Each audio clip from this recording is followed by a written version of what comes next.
In this video, I will show you how to draw a table in MS Word.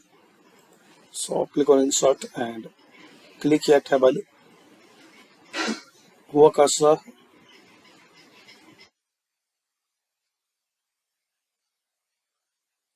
and select row and column which you need.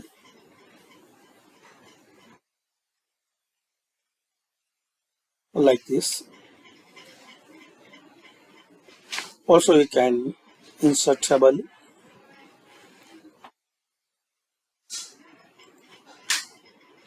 entering your desired number of column and number of rows.